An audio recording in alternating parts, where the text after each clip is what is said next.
got me deep in the haze. There's no more compassion, no. Raise me. I need something fast. I need something to last and give satisfaction, no. Help me. Grab his right arm. Help me. I'll take the left. Oh, help me. Help me. Interrogate him. How big is your love? Tell me, how high is your patience? Oh, can I be saved? I wanna catch the wave. How big is your love? Tell me, how high is your patience? Oh, can I be saved? I wanna catch the wave. So it's the next day. Yeah, it's the next day. It's beautiful out. We left Lagoon Cove this morning about 9 a.m.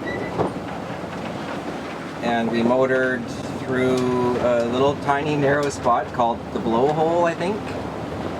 We were in 12 feet of water going through there. But we saw a boat going ahead of us, a sailboat, and James told us we should be able to get through there at low water.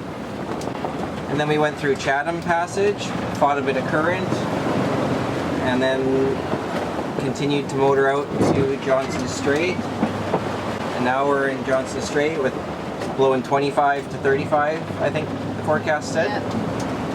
Northwest, so it's behind us, but it's downwind sail, which is nice, but it's a bit of work with all the swell and the chop in here because it's just pushing the boat different ways.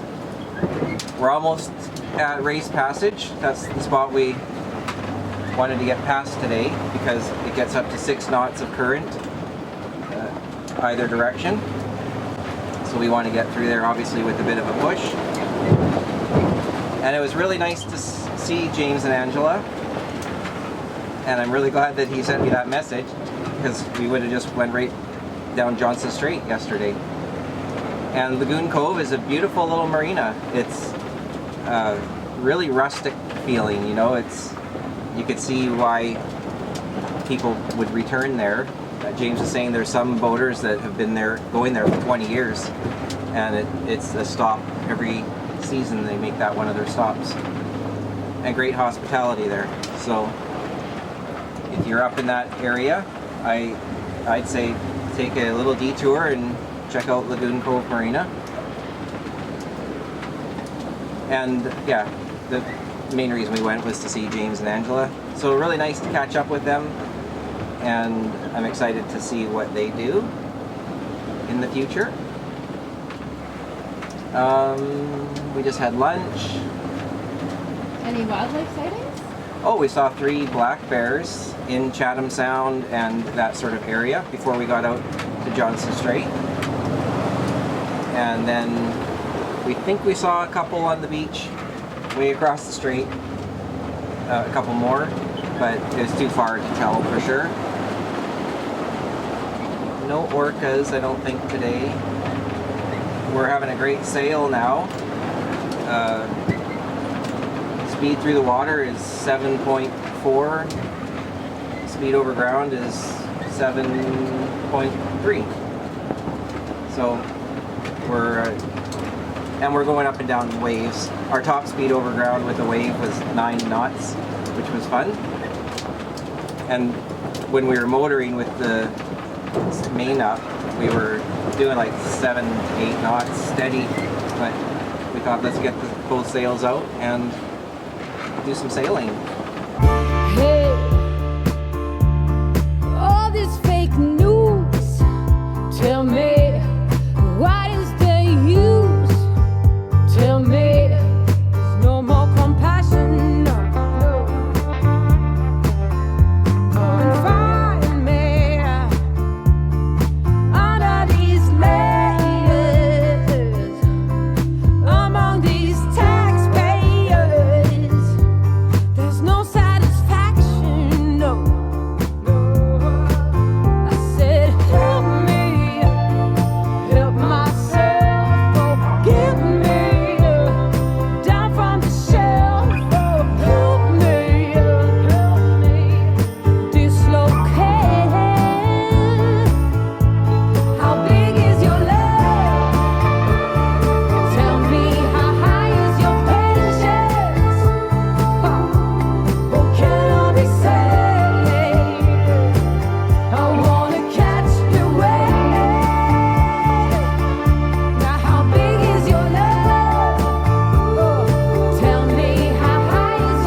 So you've arrived.